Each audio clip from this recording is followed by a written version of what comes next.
dana itu diperuntukkan untuk umat Kristen yang menjaga dan umat Muslim yang lainnya begitu pun aja. Jadi ya maaf berkaitan dengan dana, saya kira saya secara pribadi untuk pengobatan dan lain sebagainya udah lebih daripada cukup. Haleluya, Assalamualaikum Bishim Hamasyah, salam Aki.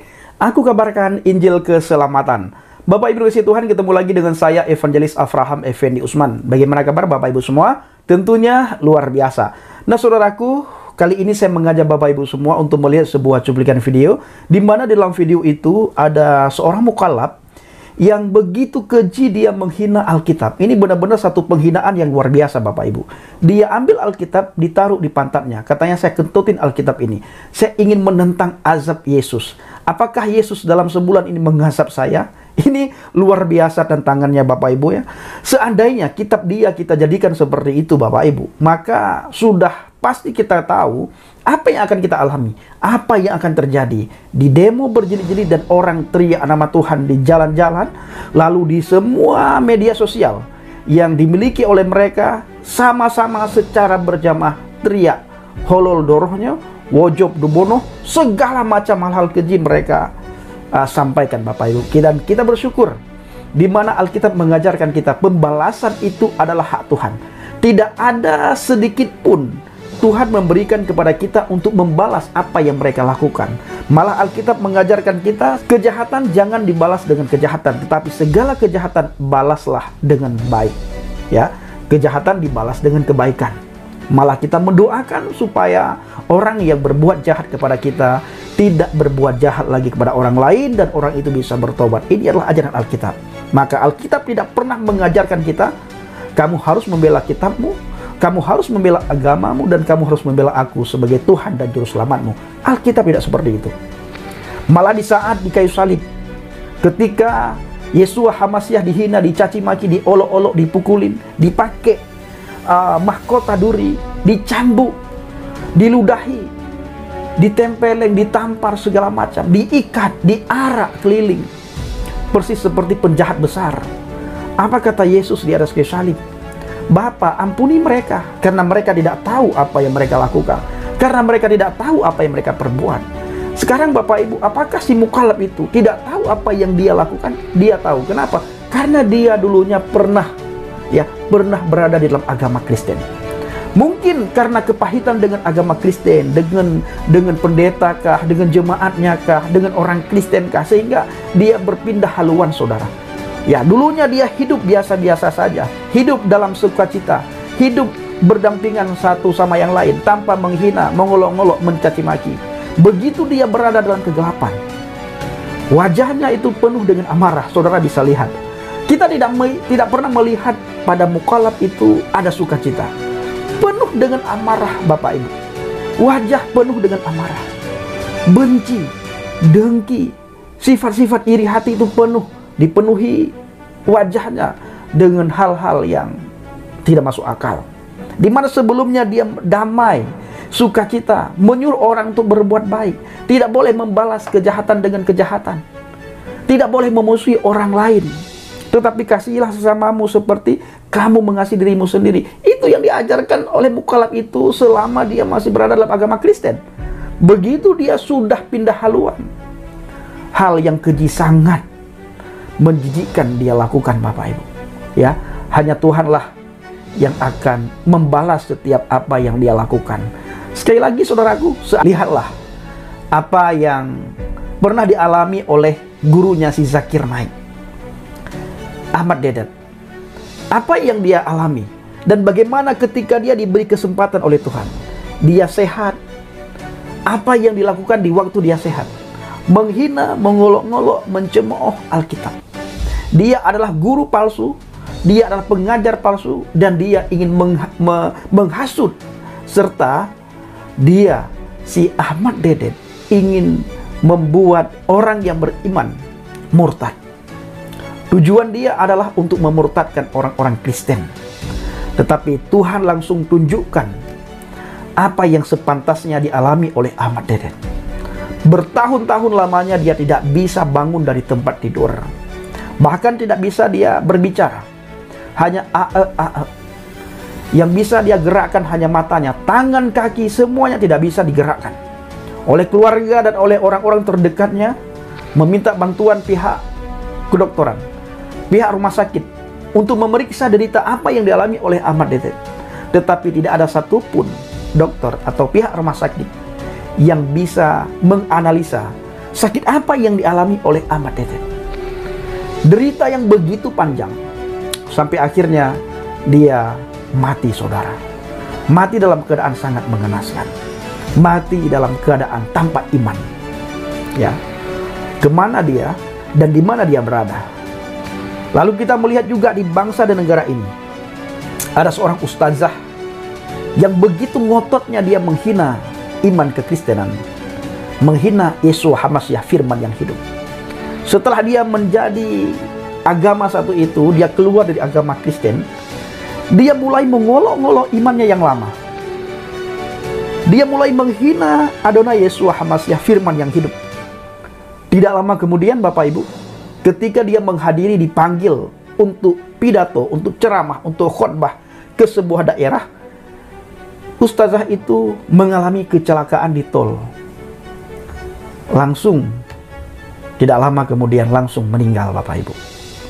Nah, sekarang Agustan, kita berdoa supaya dia tidak mengalami seperti Ahmad Dedet. Tetapi bila dia alami, nah itu adalah tantangan yang dia minta sendiri.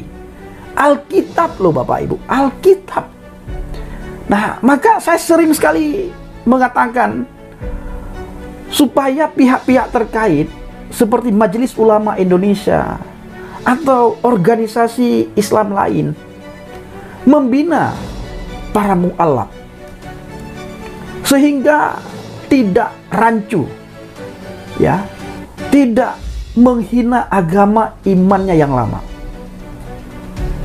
Jangan yang disorot itu kami hanya meluruskan apa yang sudah dibengkokkan. Tidak akan kami urus agama lain, iman orang lain, tanpa mereka membengkokkan ajaran Alkitab. Kami hadir untuk meluruskan apa yang sudah dibengkokkan. Maka sangat kita sayangkan, ya, hal itu terjadi pada mukallaf itu, Bapak Ibu. Nah, dia benar-benar menantang itu. Keji sekali, na'udzubillah, ya, astagfirullahaladzim. Astagfirullahaladzim, benar-benar astagfirullahaladzim. Mungkin dia tidak pernah mengucapkan kata-kata itu, Bapak Ibu. Alkitab diambil, ditaruh di pantatnya, itu kejinya minta ampun ini. Satu hal yang benar-benar sangat keji. Ya, kita tunggu saja. Waktu yang terbaik adalah waktu Tuhan. Nanti Tuhan yang akan membalas. Di dalam kitab Roma 12 ayat 19 sampai dengan ayat 21. Saudara-saudaraku yang kekasih, janganlah kamu sendiri menuntut pembalasan. Ya, kita tidak pernah menuntut pembalasan, karena Alkitab tidak ada satu ayat pun mengajarkan kita harus membela Tuhan kita, Yeshua HaMashiach. Kita tidak disuruh membela agama kita, dan kita pun tidak pernah disuruh membela Alkitab. Tetapi bila ada orang yang membengkokkan ajaran Alkitab, menghina, mengolok-olok, kita wajib hadir di tengah-tengah masyarakat untuk meluruskan apa yang sudah dibengkokkan itu, Bapak Ibu. Kenapa wajib kita luruskan?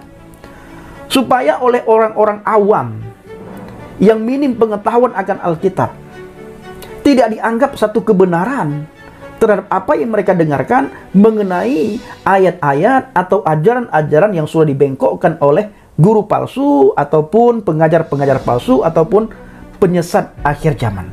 Nah, kita wajib hadir. Nah, saya lanjutkan membaca dalam Roma 12 19 ayat 21, ya.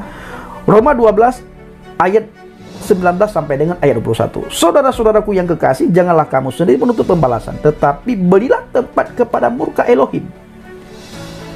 Sebab ada tertulis, pembalasan itu adalah hakku.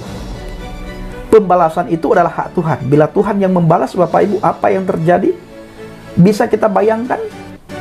Itu Ahmad Dedet, ya, dikunjungi oleh para muridnya, termasuk Zakir Naik mengunjungi si Ahmad Dedet. Tetapi bahasa yang diisyaratkan oleh Ahmad Dedet, Zakir Naik tidak bisa menangkap. Kemungkinan dia ingin mengatakan kepada muridnya, jangan lagi kamu menghina, mengolok-olok Alkitab, menghina Roh Kudus. Nah, karena AE bahasanya Bapak Ibu. Jadi Zakir Naik tidak bisa menangkap. Nah, akulah yang akan menuntut pembalasan. Firman Tuhan yang berkata, inilah firman Tuhan, Alkitab. Pembalasan itu hak Tuhan, dan Tuhanlah yang akan menuntut pembalasan itu. Tetapi jika seterumu lapar, berilah dia makan. Kalau ada orang yang lapar datang kepada kita, kita jangan mengungkit-ungkit apa yang sudah mereka lakukan kepada kita, hal-hal jahat yang mereka lakukan kepada kita. Kita wajib memberi makan. Jika ia haus, berilah ia minum. Dengan berbuat demikian, kamu menumpukan bara api di atas kepalanya. Janganlah kamu kalah terhadap kejahatan, tetapi kalahkanlah kejahatan dengan kebaikan. Saudaraku, kita jangan pernah kalah. Jangan timbul amarah dalam hati dan pikiran kita ketika melihat apa yang dilakukan oleh si kolak tadi, Bapak Ibu. Secara manusia kita memang marah, dongkol. Tetapi bagaimana ajaran Alkitab? Alkitab mengajarkan kita, jangan kamu dongkol, jangan kamu marah, karena pembalasan itu hakku. Kamu jangan membalas. Jangan pernah kamu menuntut pembalasan. Semua pembalasan itu hakku, haknya Tuhan. Dan aku tidak pernah menyuruh kamu supaya kamu berdiri teguh untuk membela aku. Aku tidak pernah menyuruh kamu supaya kamu memegang pedang atau parang atau senjata untuk membela aku, membela Alkitab, membela agama. Tidak pernah ajaran Alkitab menyuruh kita seperti itu. Yang diajarkan apa, Bapak Ibu? Pergilah, beritakanlah Injil kepada semua makhluk, kepada semua orang yang kamu jumpai. Ajari mereka, didik mereka, baptis mereka di dalam nama Bapa, Putra, dan Ruah Kudus, Roh Kudus. Didiklah mereka, ajarilah mereka. Lalu Alkitab menyuruh kita supaya kita tinggal di dalam firman Tuhan. Tinggal di dalam pokok anggur yang benar. Kenapa tinggal dalam pokok anggur yang benar? Karena ada banyak pokok anggur yang tidak benar, Bapak Ibu. Maka kita harus berdiri dan melekat pada pokok anggur yang benar. Bapak Ibu yang dikasihi Tuhan, kiranya video singkat ini menjadi berkat bagi kita semua. Assalamualaikum Bishim Hamasiah. Salam Aki. Aku kabarkan Injil keselamatan. Bapak Yahweh Bishim Adonai Yeshua Hamasiah wa Ruach Kudus memberkati kita semua. Haleluya. Amin. Salam tadi. Saya mengucapkan terima kasih kepada Bapak Ibu yang selalu mendukung penginjilan Habaget, baik melalui doa, dana, motivasi maupun support saudara. Terus dukung dalam doa dan bawa Habaget dalam doa syafaat saudara. Ingat saudaraku, padi sudah mulai menguning, bekerja sedikit. Ayo kita menjadi pekerjanya Tuhan, menjadi penuai di akhir zaman, agar orang-orang di sekitar kita, orang-orang di sekeliling kita yang setiap hari mencari dan mencari jalan yang lurus, kita bisa menunjukkan jalan yang lurus, jalan yang benar kepada mereka. Orang-orang di sekitar kita setiap hari banyak sekali yang haus dan lapar akan kebenaran firman Tuhan. Kita bisa menunjukkan kepada mereka, akulah roti hidup, kata Yeshua Hamasiah. Akulah air kehidupan, kata Yeshua Hamasiah, firman yang hidup. Terima kasih.